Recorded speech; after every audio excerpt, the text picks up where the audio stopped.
예시한 우리 하나님의 말씀은 창세기 6장입니다. 5절부터 12절까지 제가 봉독을 해드리도록 하겠습니다. 창세기 6장 5절부터 12절 말씀까지 되겠습니다.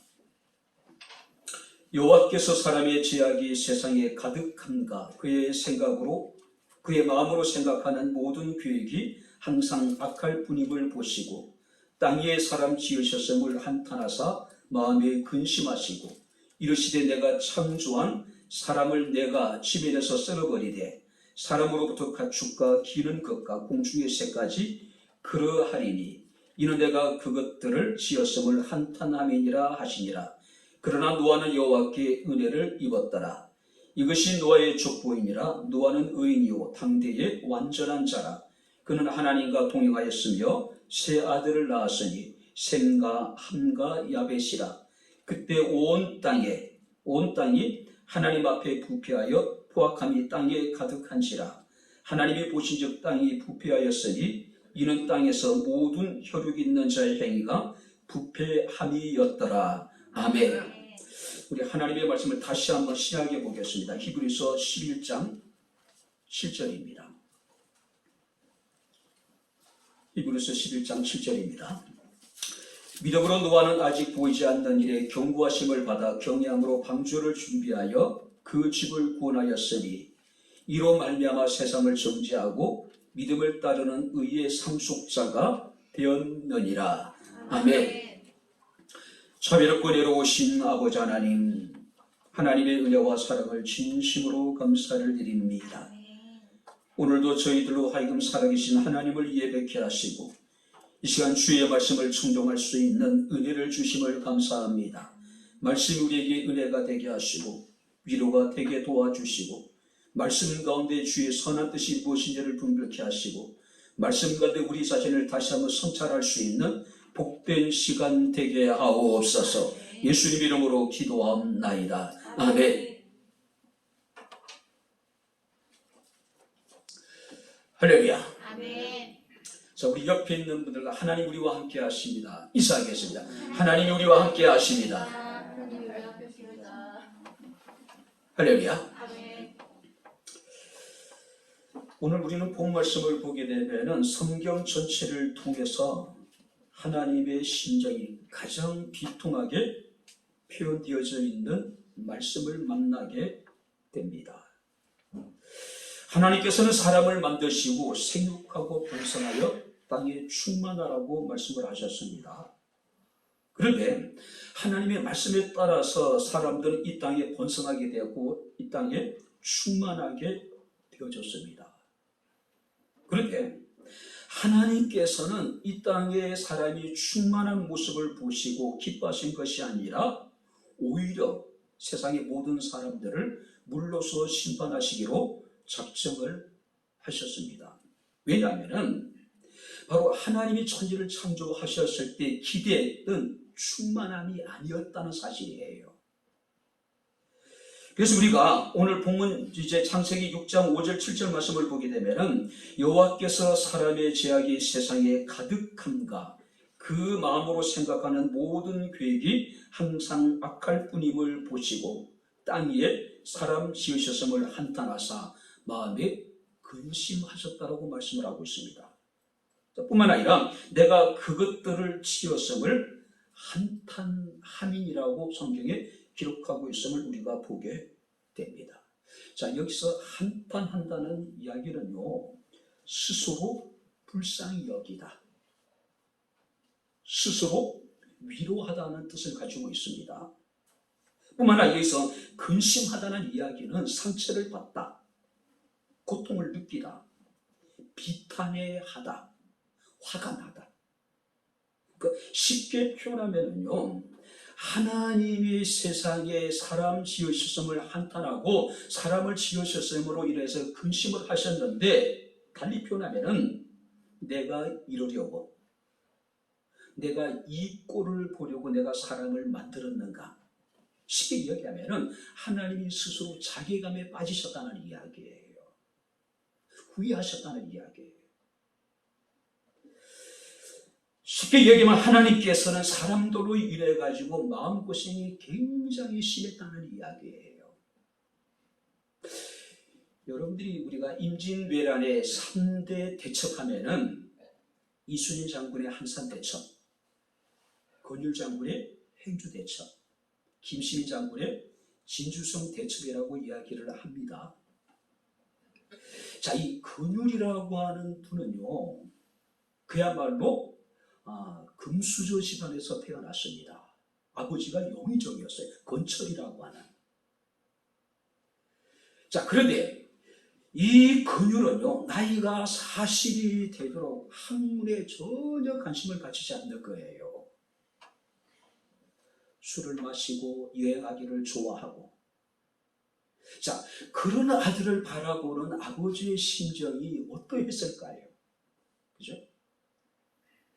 자, 권율이 40이 넘었을 때에 그의 아버지였던 건철이 이제 세상을 떠나게 됩니다. 세상을 떠나기 전에 사실이 아들을 불러요. 평생을 아버지의 그늘 아래서 무의도식했던, 어쩌면은 그런 삶을 살았던 아들의 손을 잡고 한마디 합니다. 내가 너를 낳았구나. 내가 너를 낳았구나. 그리고 이제 숨을 거뒀다는 이야기예요. 근데 그 한마디가 권율에게는 엄청난 충격이 됐던 것 같아요. 그때부터 공부를 하기 시작합니다. 과거 시험을 준비하기 시작하는 거예요. 그가 과거에 합격했을 때의 나이가 46세. 아니, 지금도 46세는 사실 우리가 어린 나이가 아니잖아요. 당시 인간의 평균 수명이 굉장히 짧았을 때입니다. 근데 46세에 과거 시험에 합격을 해요. 그런데 그 사이가 이한복이라고 하는 분이에요. 그러니까 사이가 과거 시험을 합격하고 2년 후에 자민이 과거 시험에 합격을 하는 일이 벌어지게 되는 거죠. 그리고 이제 임진왜란 때 그는 장군이 아니었죠, 실제적으로. 왜냐하면 그는 문관이에요. 그는 이제 결국 조선에 이제 도원수가 돼가지고 이제 임진왜란의 전쟁에 나름대로 굉장히 큰功을 세우게 되죠.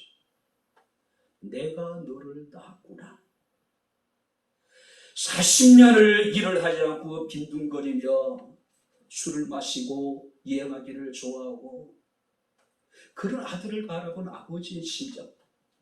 자, 하나님이 당신이 창조하신 사람을 바라볼 때에 하나님께서는 한탄하시고 마음에 근심하시고 후회하셨다.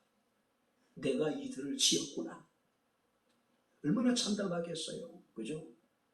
한마디로 그 비탄한 하나님의 심정을 그대로 나타나고 있는 겁니다. 특별히 우리가 여러분 성경 말씀을 보게 되면은 이렇게 말씀을 하고 있습니다. 그때의 온 땅이 하나님 앞에 부패하여 포악함이 땅에 가득했다. 자, 인간들이 행한 죄악이라고 하는 것은, 악한 생각이라고 하는 것은 하나님을 대적하는 모든 행위들, 하나님을 대적하는 하나님의 뜻을 거스르는 악한 생각들, 그리고 윤리적이고 도덕적인 죄들 뿐만 아니라 성적인 죄, 이 모든 죄를 포괄하고 있는 거예요. 11절 말씀을 보게 되는데 그때 온 땅이 하나님 앞에 부패하여 포악함이 땅에 가득했다. 이 가득했다는 얘기는 크다. 그야말로 꽉 찼다. 여러분들이 예전에 꿰미라는 게 있었죠. 물고기를 잡으면 어떻습니까? 우리가 이제 뭐 철사라든지 아니면 이제 녹금 같은 데다가 이제 아가미 해가 뚫어가지고 고기를 이렇게 이제 엮어 놓잖아요. 그러니까 더 이상 고기를 깰 수 없을 정도로 꽉 찬 상태. 달리 표현하면요, 우리가 이제 병의 물이 목에까지 완전히 찬 상태. 그러니까 여기서 그런 상태라고 하는 것은 하나님이 더 이상 용납할 수 없을 정도로 죄악이 차고 넘쳤다. 그래서 하나님은 세상을 물로서 심판하시기로 작정을 하셨습니다. 왜요? 하나님이 창세에 하나님 보시기에 좋았던 그 세상으로 다시 회복하기를 원하셨다는 거예요. 그래서 하나님께서는 한 사람을 선택을 하셨습니다. 그로 하여금 방주를 예비하게 만들고 홍수를 피할 수 있도록. 그죠? 그가 누굽니까? 바로 노아라고 하는 인물이에요. 자, 우리가 8절 말씀을 다시 보시기 바랍니다. 그러나 노아는 여호와께 은혜를 입었더라. 할렐루야. 아멘. 세상의 모든 사람들의 생각이 악했고 그들의 행하는 것들이 불의했습니다. 하나님이 세상을 지으셨음을, 인간을 지으셨음을 한탄하시고 근심하시고 후회하셨어요. 스스로 당신이 세상을 창조하시고 인간을 지으셨음에 대해서 자괴감을 느끼고 계셨단 말이에요. 그런 시대에 단 한 사람, 노아는 여호와께 은혜를 입었더라. 자, 여기서 굉장히 중요한 두 개의 단어가 등장합니다. 한번 따라해 보시기 바랍니다. 그러나. 세상 사람들이 다 타락하고 세상의 모든 사람들이 생각하는 것이 악하고 불의했을지라도 그러나 노아는 달랐다. 그리고 등장하는 단어가 은혜입니다. 자, 보통 성경에서는 은혜를 표현할 때 헤세드라고 하는 단어를 사용을 합니다. 근데 여기서 은혜는 헨이라고 하는 단어를 사용해요. 헨. 무슨 얘기냐면은 편애하다, 사모하다, 누구에게 마음을 기울이다. 달리 표현하면은요, 하나님께서는 노아를 지극히 편애하셨다는 이야기예요. 세상에 수많은 사람들이 있었는데 그 수많은 사람 가운데 하나님께서는 오직 노아만을 사랑하셨다는 이야기예요. 저는 이 말씀이 참 좋습니다. 지금 지구에는 70억에 넘는 사람들이 살아가고 있어요. 우리는 인구 절벽 시대를 맞이했지만 세계는 어떻습니까? 인구 폭발이라고 해도 과언이 아닐 정도예요. 그런데 하나님께서는 그 70억이 넘는 사람들 가운데 저를 제가 나기 전에 이미 알고 계시고 하나님 나를 정하시고 나를 부르시고 나를 의롭다 하시고 나를 주의 복음을 전하는 목회자로 세워주셨다는 것. 비단 저뿐일까요? 우리 모두 마찬가지예요.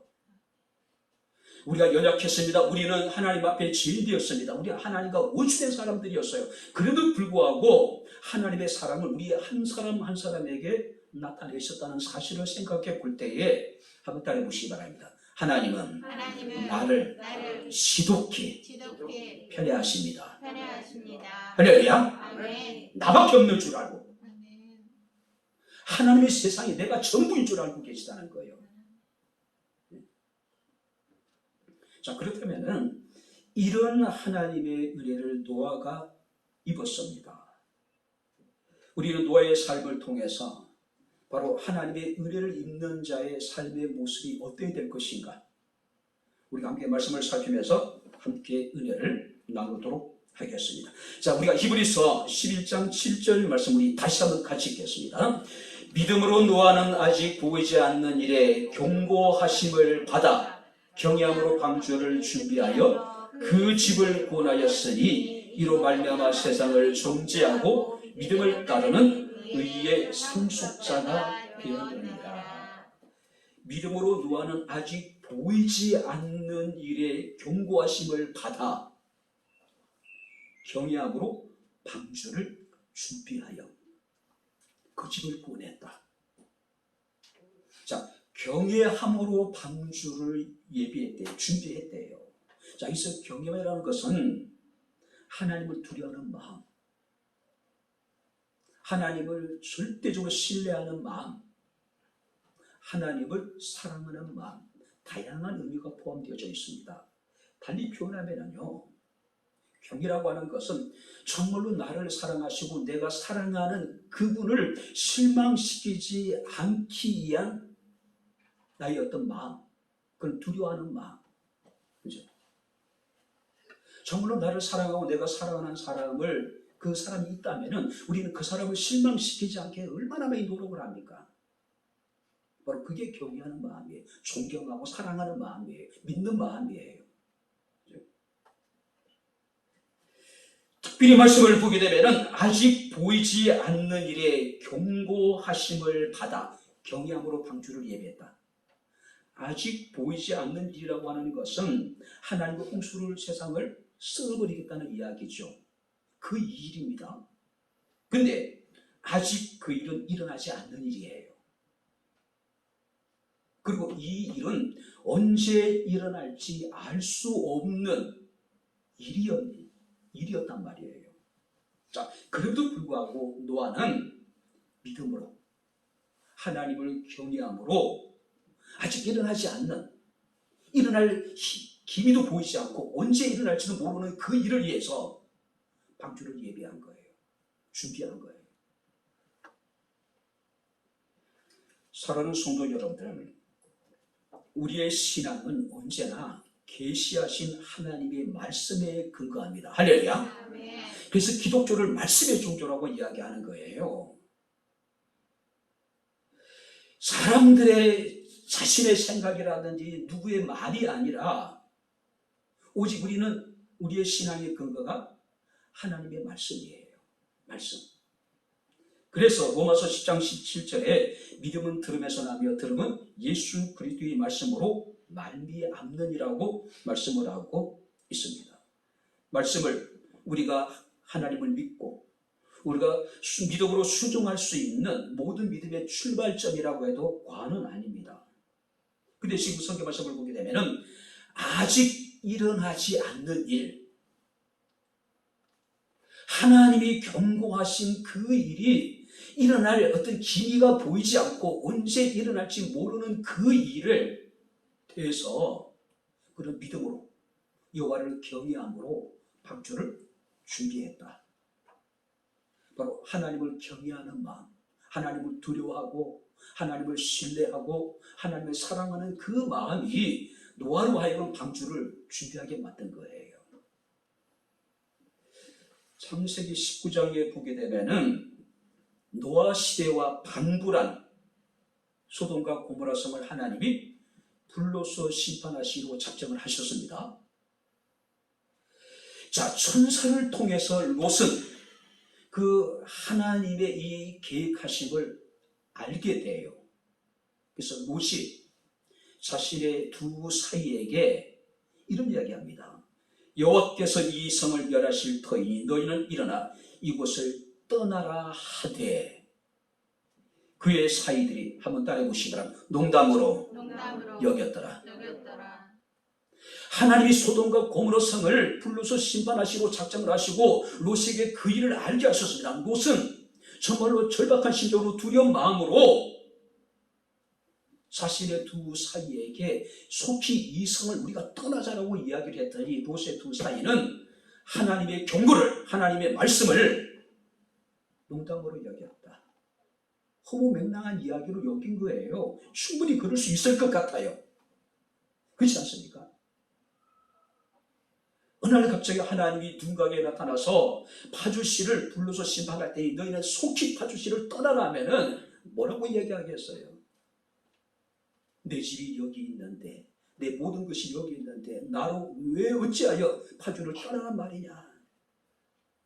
나는 죽더라도 이곳에서 내가 죽겠다. 그죠? 그렇게 생각하지 않을까요? 사무엘상 2장에 보게 되면 엘리 제사장의 두 아들, 2장 12절 말씀을 보게 되면 엘리의 아이들이 행실이 나빠 여호와를 알지 못하더라. 뿐만 아니라 17절 말씀을 보게 되면 이 소년들의 죄가 여호와 앞에 심히 크면 그들이 여호와의 제사를 멸시하였음이었더라. 엘리 제사장의 아들의 죄가 굉장히 크대요. 그 죄 가운데 가장 큰 죄가 뭐냐면은 여호와의 제사를 멸시하는 죄, 여호와의 예배를 멸시하는 죄, 하나님을 두려워하지 아니하고 하나님의 말씀을 우습게 여기고 농담으로 여기고, 엘리 제사장의 두 아들은 제사장의 가문에서 태어났습니다. 어렸을 때부터 하나님을 섬기는 법을 배웠을 거예요. 제사장의 직무를 익혀갔습니다. 그래도 불구하고 그들은 여호와를 알지 못했대요. 여호와를 두려워하는 마음이 없는 겁니다. 오히려 그들은 하나님을 무시하고 하나님께 드리는 제사를 멸시했대요. 사무엘상 3장 14절 말씀을 보니까 엘리 제사장의 이 아이들의 죄에 대해서 이렇게 말씀하고 있습니다.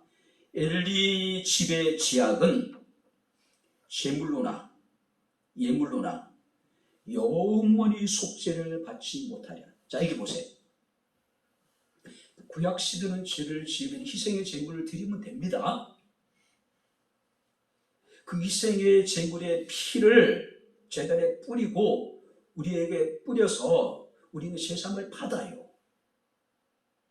그런데 하나님의 제사를 멸시했던, 하나님을 멸시하고 우습게 여겼던 엘리 제사장의 집안의 죄는 어떤 제물로도 예물로도 영원히 속죄함을 받지 못할 것이다. 영원히 속죄함을 받지 못할 것이다. 솔로몬은 잠언서 1장 7절과 22장 4절에 여호와를 경외하는 것이 지식의 근본이라고 이야기합니다. 겸손과 여호와를 경외함의 보상은 한번 따라해 보시기 바랍니다. 재물과 영광과 생명이니라. 여호와를 경외함에 대한 보상은 하나님이 재물을 주시고 영광을 얻게 하시고 영원한 생명을 얻게 주시겠다고 말씀을 하고 있습니다. 그래서 사도 바울은 빌보교의 성도들을 향해서 항상 복종하여 두렵고 떨림으로 여호와를 경외함으로 너희 구원을 이루가라고 말씀을 하고 있어요. 교회 내 분쟁, 방종과 타락한 삶, 부도덕, 이것이 고린도 교회를 특징 짓는 말들이에요. 이런 고린도 교회 성도들을 향해서 사도 바울은 그런즉 사랑하는 자들아, 이 약속을 가진 우리는 하나님을 두려워하는 가운데 거룩함을 온전히 이루어 육과 영의 온갖 더러운 것에서 자신을 깨끗하게 하자라고 말씀을 하고 있습니다. 하나님을 두려워하라는 거예요. 하나님을 두려워하는 거예요. 그러니까 하나님을 두려움으로 너희들의 악한 부도덕한 그 폐륜적인 모든 죄악에서 돌이키라는 이야기예요. 이사야 66장 2절 말씀을 보게 되면 무릇 마음이 가난하고 심령에 통회하며 내 말을 듣고 떠는 자를, 그 사람을 내가 돌봐주겠다. 내 말을 듣고 두려워 떠는 그런 사람들, 그러니까 하나님을 경외하는 사람들을 하나님이 돌봐주겠다. 갈라디아서 6장 7절 말씀을 보게 되면은 하나님은 업신여김을 받지 아니하시나니, 하나님을 업신여기지 말래요. 가볍게 여기지 말래요. 하나님을 경홀히 여기지 말라는 이야기예요. 하나님이 노아와 그 가정을 지독하게 편애하시고 그에게 은혜를 베푼 이유가 바로 여기에 있는 거예요. 하나님의 말씀을 듣고 두렵고 떨림으로 여호와를 경외함으로 믿음으로 여러분들이 방주를 만들었다는 사실이에요. 온전히 하나님을 경외하는 믿음의 가정이 될 수 있기를 주 이름으로 축원합니다. 그래서 우리 자녀들에게요, 하나님에 대한 두려움 정도는 우리가 심어줘야 돼요. 하나님 앞에서. 그죠? 근데 우리는 어떻습니까? 아이들이 성장하는 과정에 있어서 아이가 세상에 자신이 최고인 줄 알아요. 아나무인이에요. 하나님도 부모도 다 여러분들이 우습게 여기는 거예요. 하나님을 경외하는 믿음, 이런 사람들을 하나님이 돌봐주고 이런 사람들을 하나님이 편애하시고 이런 사람들에게 하나님이 은혜를 베풀어 주시다는 사실이에요. 두 번째 말씀을 보시기 바랍니다. 우리가 이제 창세기 여러분들이 6장 11절을 보겠습니다. 11절 다 같이 읽겠습니다. 같이 읽겠습니다. 그때 온 땅이 하나님 앞에서 부패하여 포악함이 땅에 가득했다. 자, 9절 다시 읽겠습니다. 이것이 노아의 족보니라. 노아는 의인이요 당대 완전한 자라. 그는 하나님과 동행하였으며. 이것이 노아의 족보다. 노아는 의인이요 당대 완전한 자요. 무슨 그는 하나님과 동행하였으며. 그는 하나님과 동행했다. 세상의 모든 사람들이 하나님이 마치 없는 것처럼 하나님의 경고에 대해서 무시하고 가볍게 여기고 멸시하는 그런 시대에 노아는 하나님과 동행했다. 자, 여기서 동행이라는 것은 같이 걷는다는 뜻이에요. 그러니까 산책하듯이. 이렇게 이제 가끔 집사람이랑 이렇게 이제 산책을 할 경우가 있죠. 운동이라고 하는 미명 아래. 근데 좀 산책이라고 하면 어떻습니까? 여유를 갖고 천천히 도란도란 이야기를 하면서요. 그러니까 집사람 걸음이 엄청 빨라요. 뭐 산책의 그런 여유로움, 뭐 도란도란 이런저런 이야기 쫓아가기가 급급한 거예요. 자, 여기서 동행이라는 것은 마치 서로 사랑하는 사람과 산책하듯이 천천히 걸으면서, 그죠? 이런저런 이야기를 나누고, 우리는 그게 기도가 되겠죠. 기도가 되겠죠. 하나님의 천지를 창조하셨을 때에 사람들과 동행하기를 원하셨어요. 그래서 하나님은 에덴 동산을 창설하신 거예요. 여러분들이 왜 에덴 동산을 우리가 낙원이라고 부릅니까? 에덴 동산은 그야말로 하나님이 꾸미신 세상의 가장 아름다운 정원이죠. 하나님의 정원이었어요. 그곳에는 먹을 것이 풍족했습니다. 그곳에는 조금도 부족함이 없었어요. 그래서 사람들은 에덴 동산은 낙원이라 그럴까요? 에덴 동산 우리가 낙원이라고 부르는 가장 중요한 이유는 뭡니까? 하나님과 동행할 수 있는 곳이었기 때문에 그래요. 하나님과 함께하는 곳이었기 때문에 그래요. 그러나 안타깝게도 하나님과의 친밀한 동행은 오래가지 못합니다. 그 아담과 하와가 하나님이 금하신 선악을 알게 한 나무의 실과를 그만 따먹게 됩니다. 그들은 부끄러움을 느끼게 되고 스스로 피하게 됩니다. 이것이 오늘 우리들의 모습이에요. 우리는 끊임없이 이리저리 요리조리 하나님을 피해서 살아가고 있는 거예요. 왜? 하나님이 불편한 거예요. 하나님 앞에 내가 서게 되면 내 치부가 드러나게 되고 내 부끄러움이 드러나게 되고 내 연약함이 드러나게 될 것이고 하나님이 내 삶에 이런저런 간섭을 할 것 같고 귀찮은 거예요. 그러니까 하나님이 있는 곳은 요리조리 피해서 도망다니는 거예요. 그러나 하나님 피할 수 있는 곳 세상에 아무도 없어요. 근데 있을 때 즉 두폴이라고 하는 곳에 제가 이제 처음에 부대 생활을 했어요. 이등병서부터 이제 군중 종사가 돼서 연대본부로 옮기기까지 1년 가까운 기간 동안에. 근데 이제 늘 철책선 이제 보수 공사를 하고 대민 지원 같은 것을 자주 나갑니다. 그러다가 이제 사단장이나 연대장 차가 오게 되면은 벌떡 일어나가지고 부대하면서 뭐 사단장에다가 경례하면서 전신. 근데요 불편한 거예요 시간들이. 그래서 사단장 차가 떴는데 숨어버린 거예요 병사들이. 사단장이 얼마나 열받았겠어요. 차를 세운 거예요. 다 불린 거예요. 바로 영창 보내버린 거예요. 15일 동안. 충분히 이해가 되지 않아요? 사단장 괜히 앞에 꼬투리 잡히면 어떻게 해? 그러니까 이제 나름대로 피한다고 피했는데 그 사단장이 눈을 피하지 못한 거죠.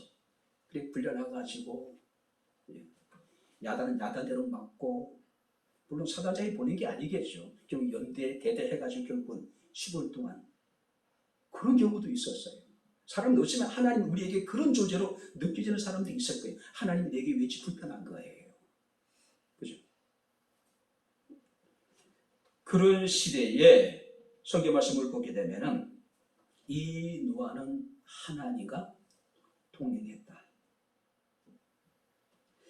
자, 그 시대 사람들은요, 하나님이 없이 자신의 힘으로 스스로 모든 것을 할 수 있다고 생각했던 거예요. 그래서 우리가 5절 말씀을 보니까 사람의 죄악이 세상에 가득했고, 그러니까 하나님과 동행하지 않는 하나님을 떠난 사람들이 만든 세상이에요. 죄악이 가득했고, 그들의 마음으로 생각하는 모든 계획들이 항상 악했을 뿐만 아니라 온 땅이 하나님 앞에 부패하고 포악함이 땅에 가득했다. 급기야는 하나님께서 땅 위에 사람을 지으셨음을 한탄하시고 근심하시고, 그리고 하나님 작정하셨습니다. 물론 내가 세상을 썰어버려야 되겠다. 썰어버리겠다. 그런 시대에 그러나 노아는 여호와께 은혜를 입었더라. 자, 그러나 모든 사람들이 다 그러할 때 그러나 노아는 달랐다는 거죠. 모든 사람들이 생각하는 것이 다 악할 뿐만 아니라 죄악이 세상에 가득했고 또 하나님 앞에 부패하고 포악함이 땅에 가득한 그런 시대에 그러나 노아는 그들과는 달랐다는 이야기예요. 노아만은 의로운 사람이고 노아만은 하나님 앞에 정직했다는 거죠. 노아가 이렇게 의롭고 그가 하나님 앞에 완전하고 하나님 앞에 정직할 수 있었던 근본적인 이유가 뭐냐면 9절에 나타나신다. 그는 하나님과 동행하였으며 하나님과 동행했다. 그러니까 의로운 거예요. 그러니까 완전한 겁니다. 그러니까 하나님 앞에 정직할 수밖에 없는 거죠. 그죠? 근데 사실요, 여기 보세요. 의롭고 완전하다는 것은 오직 하나님의 속성이잖아요. 자, 사람이 어떻게 의롭고 사람이 어떻게 완전할 수 있겠어요? 불가능해요. 자, 그래도 불구하고 성경은 노아에 대해서 의롭고 완전하다고 표현한 이유는 뭐냐면은 그가 하나님과 공행하다 보니까 하나님의 의로움과 하나님의 완전함이 그를 통해서 나타난 거예요.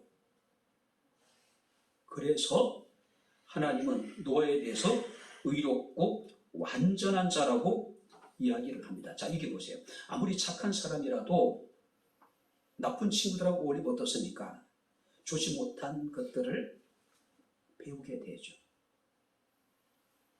아무리 악한 사람이라도 정말로 착한 사람과 같이 함께 하다 보면은 그 악한 길에서 돌이켜서 의를 행하기도 합니다. 둘 중에 하나예요. 누군가의 영향을 받게 됩니다. 그죠?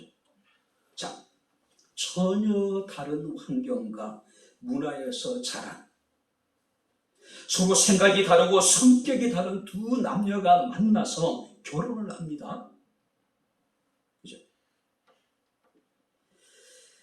만약에 우리가 의도적으로 서로가 닮아가려고 한다면 엄청난 갈등이 생길 거예요. 그런 가정이 행복할까요? 근데요, 오랫동안 함께 동고동락하고 한 집에서 같은 음식을 먹고 같은 여러 가지 일들을 우리가 겪어나가면서 부부는 어때요? 사실은 모르는 사이에 닮아가는 거예요. 물론 외모가 닮는 경우도 있다 그래요.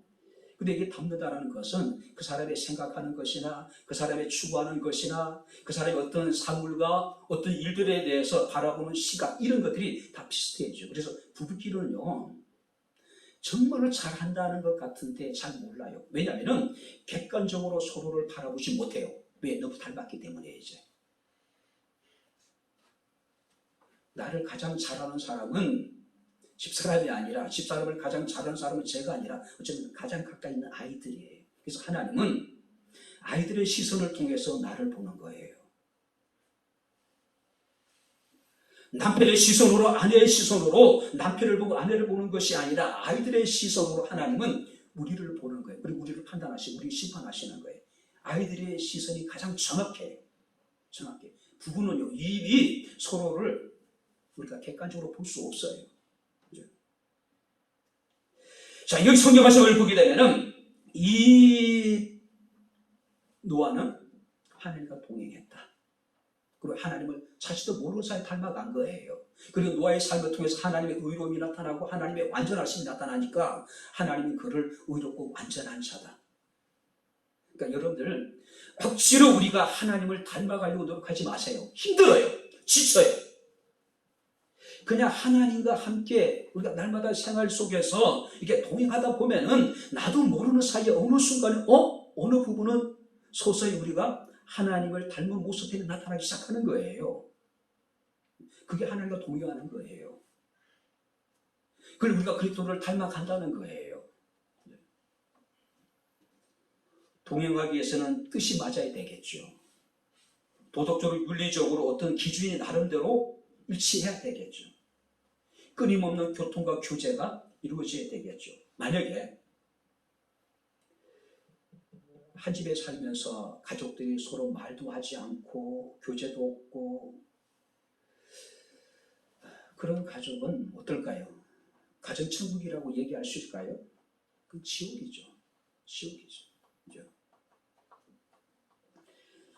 하나님은 세상을 바라보시고 한탄하시고 근심하시고 후회하셨지만 노아는 그렇지 않았다는 거죠. 그러나 노아는 달랐다는 거예요. 왜? 그러나 하나님과 동행했다는 거죠. 노아 역시도 적당히 세상과 타협할 수 있을 것이고 세상에 동화돼서 그냥 그들과 함께 같이 살아갈 수도 있었을 거예요. 그러나 노아는 그들과 함께하기보다는 하나님과 함께 동행하는 삶을 그가 추구하고 선택한 거예요. 우리의 삶이 녹록치는 않겠지만 자, 그럼에도 불구하고 날마다 하나님과 동행하는 저와 여러분들의 삶, 우리 가정들이 될 수 있기를 주 이름으로 축원합니다. 할렐루야. 먼저 부모들이 실제적으로 하나님과 동행하는 삶을 보여주면 아이들도 자연스럽게 그런 삶을 따르게 돼요. 그죠?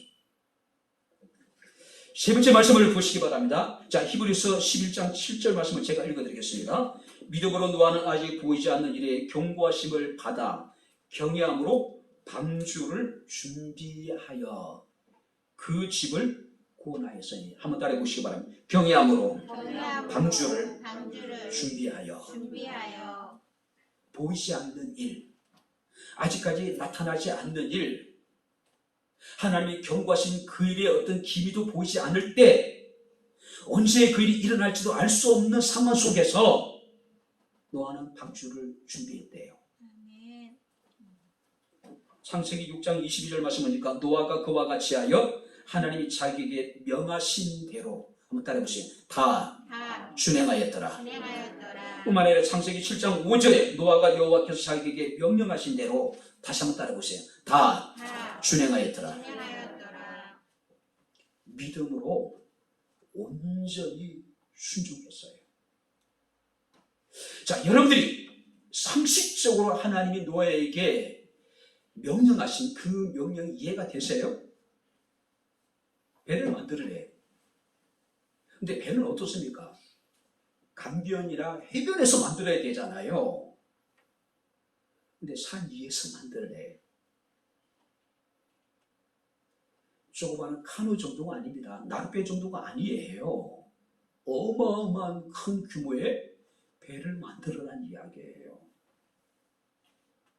창세기 6장 14절 말씀을 보게 되면은 너는 고르페, 이 고르페라는 것은 잣나무로 너를 위하여 방주를 만들라.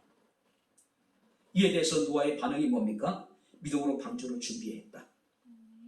믿음으로 방주를 만들었다. 자, 노아가 방주를 몇 년에 걸쳐서 만들었을까요? 성경 말씀을 보게 되면 창세기 6장 3절에 하나님이 사람들의 수명에 대해서 120년이라고 이야기를 합니다. 그래서 어떤 사람은 노아가 120년 동안 걸쳐서 방주를 만들었을 것이다.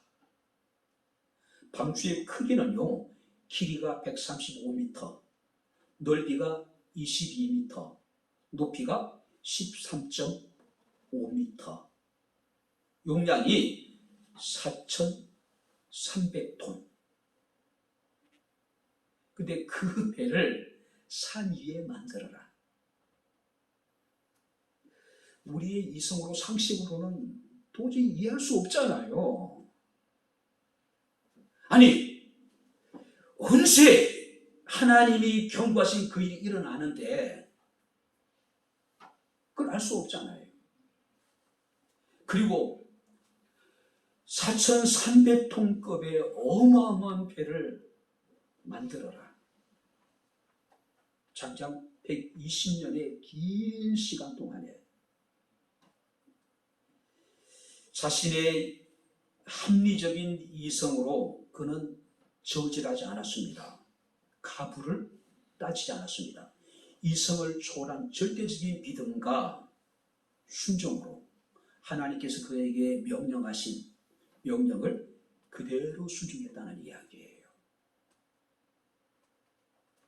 여러분들이 마태복음 24장 보니까 노아 시대의 시대상을 이렇게 기록하고 있습니다. 홍수전에 노아가 방주에 들어가던 날까지 사람들이 먹고 마시고 장가들고 시집가고 있었으며 홍수가 나서 그들을 다 멸하실 때까지 그들은 깨닫지 못했다.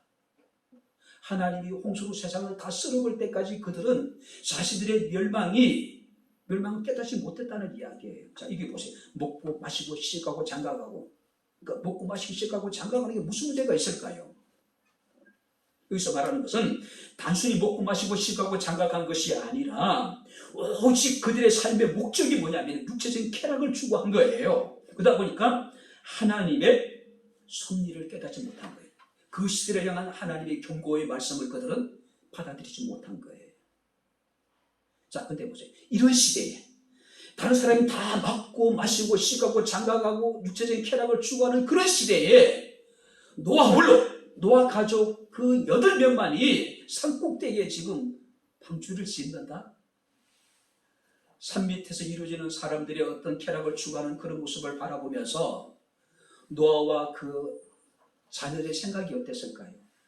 얼마나 부러웠을까? 얼마나 보기 좋았을까? 그죠? 여름날에는 그 세상에서 먹고 마시고 시가고 장가가면 그런 사람들 모습을 해서 함께 그들과 함께 어울리고 싶지 않을까요? 또 겨울에는 또 어떻게 했을까요? 화창한 봄에는, 풍성한 가을에는 아마 노아 그 가족들 마음이 어땠을까요? 근데 베드로서 2장 5절 말씀을 보니까 노아에 대해서요, 오직 의를 전파하는 노아라고 말씀하고 있어요. 단지 방주를 만들었을 뿐만 아니라 방주를 만들면서 이 노아는 세상에 내려가서 그들에게 하나님의 의를 계속해서 전파했다는 이야기예요.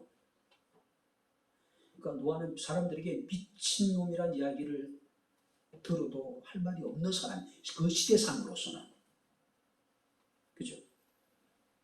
아니, 이 화창한 좋은 날에 무슨 하나님이 세상을 홍수로 심판하실 것이라고 그 산꼭대기에다가 배를 만들고 있는 노아의 모습을 보면서, 그리고 틈틈이 내려와가지고 하나님의 의를 전파하는 노아의 모습을 보면서 완전히 저 인간은 돌았다라고 생각을 할 수 있는 상황이었어요.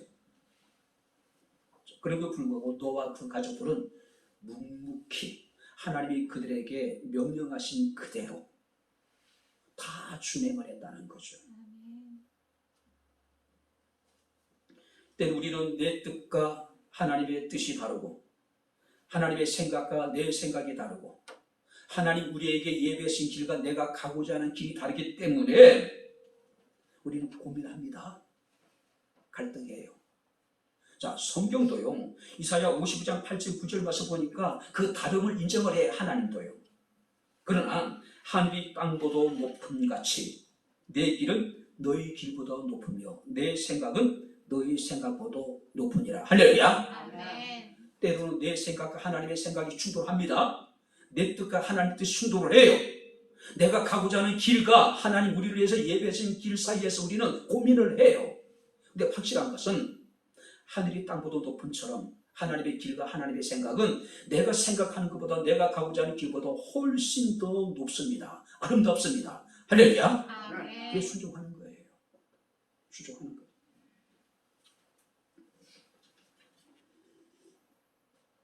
사무엘은 사울에게 순종이 제사보다 낫다라고 이야기합니다. 순양의 기름을 하나님께 드리는 것보다도 하나님의 말씀을 듣는 것을 하나님이 기뻐한다라고 말씀을 하고 있습니다. 믿음으로 끝까지 순종했던 사람, 그러니 하나님이 노아를 편애할 수밖에 없는 거죠. 지독하게. 그러니 노아가 하나님의 은혜를 입을 수밖에 없는 것이죠. 자, 그렇다면 이런 하나님에 대한 경외함, 하나님과 동행함, 그리고 믿음으로 순종함에 대한 결과는 무엇일까요? 히브리서 11장 7절 말씀 읽어드리겠습니다. 믿음으로 노아는 아직 보이지 않는 일에 경고하심을 받아 경외함으로 방주를 준비하여 그 집을 구원하였으니 이로 말미암아 세상을 정죄하고 믿음을 따르는 의의 상속자가 되었다. 자, 어떤 복을 받게 됩니까? 세 가지예요. 노아가 그 집을 구원했다. 노아 집이 구원을 받았다. 그리고 그가 의의 상속자가 되었다는 이야기는 아브라함이 이삭을 드림으로 하나님께서 그 아브라함의 그 행함을 의롭다고 인정을 하신 것처럼 노아가 하나님 말씀에 순종하러 방주를 예비함으로 인해 가지고 하나님이 그 노아의 순종하는 모습을 보시고 하나님과 동행하는 모습을 보시고 하나님을 경외하는 모습을 보시고 그 믿음을 인정한 거예요. 인정을 받은 거예요. 사람들은 120일 동안 노아가 미쳤다라고 조롱했습니다. 멸시했어요. 그러나 하나님은 바로 노아가 옳았다라고, 노아 믿음이 옳았다라고 지금 인정해 주신 거예요. 그리고 가장 중요한 것은 그가 의의 구사가 되었다는 이야기는 그의 가족이 영원한 하나님의 나라에 들어가게 되었다는 거예요. 이제 말씀을 마치도록 하겠습니다. 창세기 1장 31절에 하나님이 세상을 창조하시고 난 다음에 당신이 만드신 세상을 보시면서 하나님께서는 감탄을 하시죠. 하나님 보시기에 심히 좋았더라. 할렐루야. 아멘. 하나님은 굉장히 만족해 하셨어요. 그런데 창세기 6장에 보게 되면은 하나님이 당신이 창조한 세상을 보시면서 느낀 감정은 뭡니까? 한탄과 근심과 후회예요. 내가 다 쓸어버려야 되겠다. 처음에 세상을 창조하실 때 하나님 보시기에 너무 좋았어요. 기가 막혔어요. 끝내줬어요. 근데 세상에 사람들이 충만하다 보니까 그들이 어떻습니까? 악을 행한 거예요. 그래서 하나님이 한탄하시고 근심하시고 후회하셨다. 자, 그런데 예수께서 마태복음 24장에 주님께서 이 땅에 재림하실 때 세상의 모습을 노아 시대와 같을 것이라고 이야기를 하고 있어요. 자, 그렇다면 오늘 이 시대를 바라보는 주님의 심정이 어떠하실까? 오늘 주님께서 만약에 우리를 바라보실 때 느끼는 심정이 어떠했을까? 주님께서 우리 가정을 바라보시는 그 주님의 심정은 어떠했을까? 우리 교회를 바라보시는 주님의 심정은 어떠하실까? 한번 생각해 보셨습니까? 어떤 식으로 바라보실까? 주님 우리를 보시고 우리 가정을 보시고 우리의 교회를 보실 때에 하나님 보시기에 참 좋았다 이럴 수도 있을 것이고 하나님이 자괴감에 빠지실 수 있을 거예요. 내가 이러려고 사람을 만들었나? 내가 이러려고 가정을 세웠나? 내가 이러려고 교회를 세웠나? 내가 이러려고 존엄을 죄와 사망의 법에서 구속했나? 자괴감을 느낄 수 있을 거라는 거죠. 아무리 시대가 암울하고 아무리 시대가 타락하고 부패하고 세상이 시대를 바라보면서 우리를 바라보면서 한탄하고 근심하며 후회하실 그런 시대를 우리가 살아가고 있을지라도 우리는 단단히 되지 않을까요? 상도는 여호와께 은혜를 입었더라. 우리 집은 여호와께 은혜를 입었더라. 백천국 교회는 여호와께 은혜를 입었더라. 한번 여러분들의 이름을 한번 집어넣으시고 누구누구는 여호와께 은혜를 입었다. 자, 그러나 누구누구는 여호와께 은혜를 입었더라. 우리 한번 크게 중얼거리지 마세요. 이런 마스크를 쓰고 있지만은 그러나 나는 여호와께 은혜를 입었다. 여러분들 이름을 집어넣으시고 한번 같이 한번 고백해 보겠습니다. 그러나 상도는 여호와께 은혜를 입었더라. 할렐루야. 아멘. 그러나 영자 가정은 여호와께 은혜를 입었더라. 아멘. 얼마나 멋져. 영희 가족은, 부수기 가정은 여호와께 은혜를 입었더라. 아멘. 백현목 교회는 여호와께 은혜를 입었더라. 아멘. 여호와를 경외하는 가정, 주님과 동행하는 가정, 믿음으로 말씀에 순종하는 가정. 그래서 우리 집이 구원을 받고 우리의 삶이 하나님께 인정을 받고 영원한 하나님의 나라를 유업으로 받는 행복한 가정. 아멘. 노아 시대의 세상을 바라보시면서 한탄하시고 탄식하셨던 그 하나님의 한탄과 탄식을 감탄으로 바꿔놓을 수 있는 가정, 바로 우리 모두의 가정이 될 수 있기를 주님 이름으로 축원합니다. 아멘. 기도하겠습니다. 참 좋으신 아버지 하나님, 우리 아버지 하나님의 은혜와 사랑을 진심으로 감사합니다. 믿음을 따라 살아간다는 것이 참으로 어렵고 힘든 시대에 그러나 노아는 여호와께 은혜를 입었음을 우리는 기억을 합니다. 아무리 세상이 타락하고 부패하고 우리 믿음을 지켜나가고 하나님과 동행하는 삶이, 여호와를 경외하는 아버지 하나님의 삶이 어렵고 힘들지라도 노아처럼 참으로 그러나 우리는 여호와께 은혜를 입었다라고 하나님의 인정을 받을 수 있는, 칭찬을 받을 수 있는 우리의 삶이 되기를 원합니다. 아멘. 오늘도 종을 통해서 주의 말씀이 선포되었사오니 말씀이 우리의 마음에 새겨지게 하시고 힘든 세상 속에 살아갈 때 큰 힘과 위로와 용기가 되게 하옵소서.